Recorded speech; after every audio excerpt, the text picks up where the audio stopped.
Hi friends, welcome back to our channel. So we've had quite a few DMs, messages about the wildfires here in Zakynthos. So it's been 2 weeks now and we thought we'd give you an update.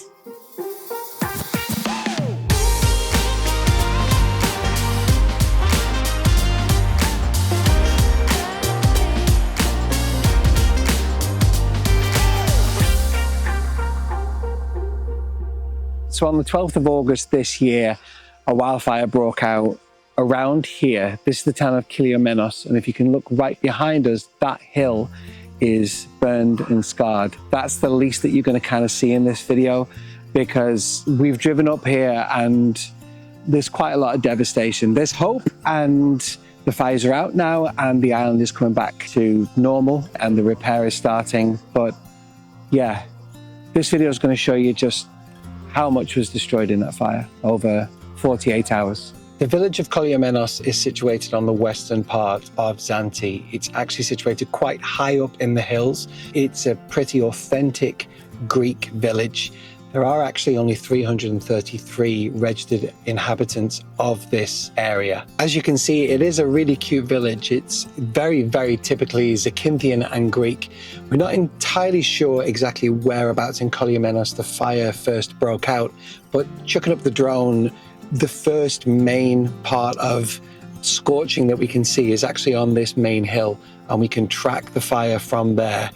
Now, obviously, we're not journalists, we're not geographers, we're not meteorologists or anything like that, but we want to make sure that at least the facts that we're giving you in this video are as accurate as possible. So our main source of information is actually Zakynthos Informer. If you don't know about them, they have a Facebook page, they have a website. They're a really, really good source that we use on a daily basis as residents here in Zante, run by a group of people on the island. And yeah, it's always been a really reliable source of information for news, events, cultural things, anything really on the island. And during the fire, they kept us all up to date with updates on, not only did they have a Facebook page, they also have a Facebook group as well. They kept us updated whenever they could. They even were on Sky News as well, reporting from here on the ground, direct to Sky News. So they have been great. So everything we're telling you in this has come from their website. And a big thank you to them and everyone who runs Zakynthos Informer for that and everything they do. It's greatly appreciated. So to get to Kiliomenos, we live in Kalamaki, so we drove up and through Lithakia. And as you literally came out the top of Lithakia, which is kind of where the fires spread to, the scenes were like something I wasn't necessarily, or we weren't really expecting. You know that something's burned, but until you actually see it with your own eyes, it was really quite post-apocalyptic. And I'm not trying to sensationalize it. The smell as well. It's been a good few weeks since that has happened, 2 weeks. And the smell, you know, like when you've had a barbecue and it's all out, but you can still kind of smell the charcoal. It was like that, but on another level. It was acrid, it's all around. Yeah, it was very strong. And actually the fire didn't actually reach the village of Lithakia. The firefighters actually stopped it reaching the village using the backburning, which was incredible, because the residents of Lithakia were on high alert to evacuate, but they managed to stop the fire spreading there. But honestly, driving through that and seeing it with your own eyes, it was crazy. Yeah, it's really sad actually. So we're now going to head over to Agalas, because that's where we think most of the damage was done by the fire, and we're going to give you a little update from there.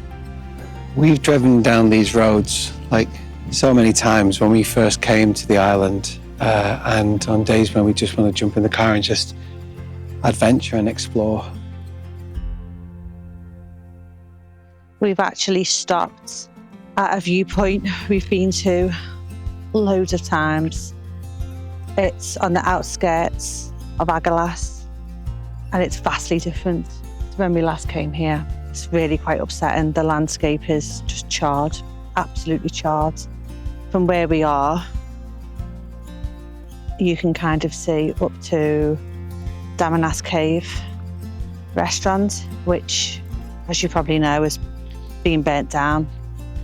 And next to that, you have the Sunset Agalas, which I think is back open. You also had the cave. You can still see the cave. And we've walked to that cave many of times, but to see it now is a vastly different landscape to what it once was. We're now on our way to Zakynthos Cave. And I'm so gutted about this place because we've never eaten here before. We've visited here numerous times. We've done the walk to the cave. And we always said it was somewhere we wanted to come and have a lovely meal because the sunset from this side of the island is absolutely phenomenal. Yeah, we never made it. It's been on our list since we moved out here in April 23, yeah. isn't it? So that's just a sign, isn't it? Like, don't put things off because you never know. But yeah, we're driving up here now. We know there's two places up here. There's Zakynthos Cave restaurant and there's also the Sunset bar, restaurant, cafe type place as well, which we have been to before. That is back open. So we're going to head there. I'll also show you some pictures of when we last came up here. It was October 2023 and we came up here in March earlier this year as well. So you can just see the difference. It's shocking. Smell, wow, you can still smell the fire. So we're on the approach now. Here is the restaurant that we never made it to. I feel weird about filming this. So that's the restaurant there. It's actually devastating to see what was the restaurant. It's just, is no more. We are here at the Sunset. Sunset Agalas. So from here you can really see the damage and how actually widespread the fire was as well. So the fire actually began on the 12th, on the morning of the 12th of August. It burned and spread for 2 days. We had not only pretty much the majority of the firefighters of the island, but we had so many from mainland. We're just going to read you a little bit of text from Zakynthos Informer, just so you can put it into context. The Zakynthos Fire Department deployed 35 firefighters and 13 engines on the ground, supported by local water tankers.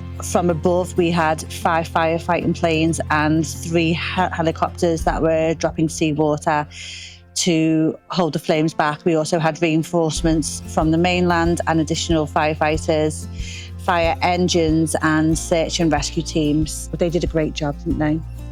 And the local community, residents, tourists, volunteers, everyone played their own part in helping, pulling together and helping. Tourists were locals as well. There were drop-off points to drop off bottles of water.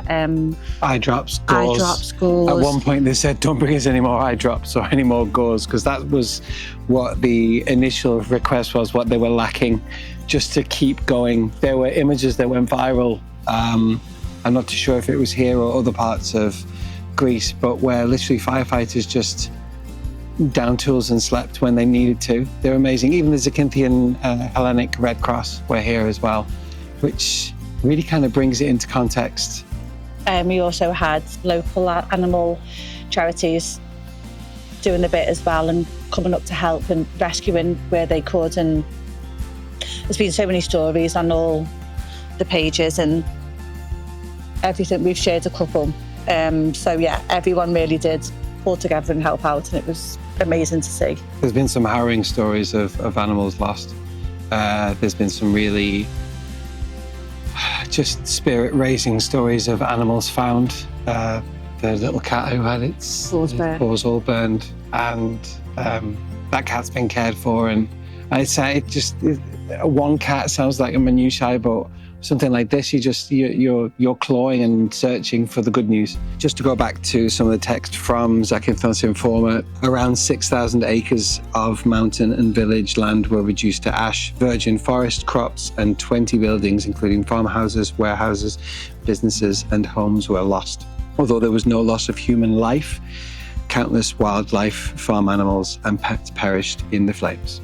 For us, we were away from the area. We live Kalamaki, and that was away from it all. We could see the flames, but what we could actually see, we think, was part of the burn back, right? Yeah, because it was in like a straight line. The back burning. Back burning, sorry. Fire spreads uphill a lot quicker than it spreads downhill, obviously because hot air goes up.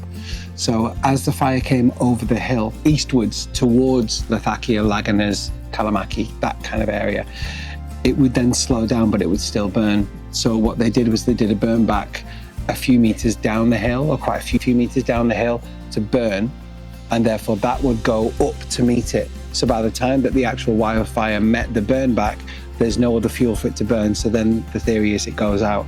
And in practice, that's literally what happened. But that first evening, the evening of the 12th, it was a scar. It was a red burning scar that we could see from Kalamaki and that side of the island. And it was really quite harrowing, wasn't it? Yeah, we could start to smell it as well. By the second day, we could start to smell it.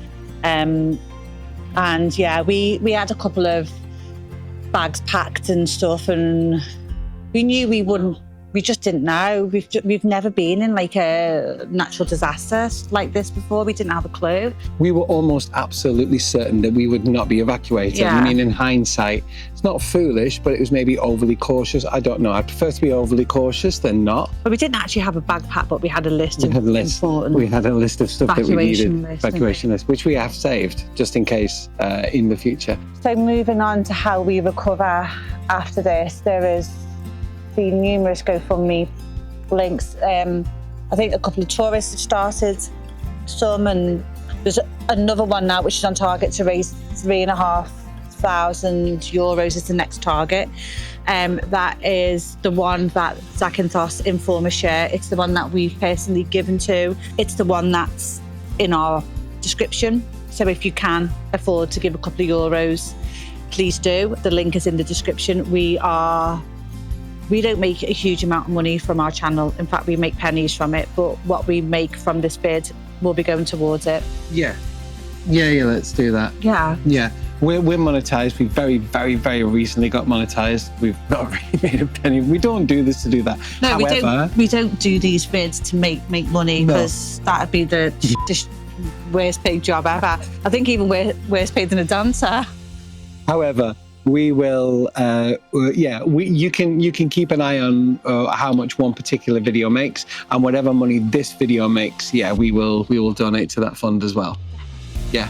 If anyone can give anything at all, I'll pop links down in the description to the animal shelters as well that are looking to raise some money. The wildfires were our first experience of wildfires. Natural disasters, anything really. And I guess that's something we have to maybe think about for the future, because it's something coming from the UK we've never experienced, and we've never really had to think about. So for us, it was an experience. We're so thankful for everyone who stepped in to help us, because they got it under control and stopped it from being something way bigger than it could have been. So thank you to all of those from the rescue service who helped us to control it, and all the volunteers, all of you as well. 6% of this island burned. It's quite a bit. But sincere thanks to them, and thanks to anyone who is giving or has given or plans to give. I think the main thing you can do is keep coming to Zante for your holidays. If that's what you do, just keep coming, because the local economy needs you more than ever. Definitely. That's it from us, guys. That was a happy note to finish, wasn't it? We're going to have a lovely drive through where we're expecting to grow back in years to come, and we'll keep an eye on it for you. We'll see you on the next one. Take care. Bye. See you.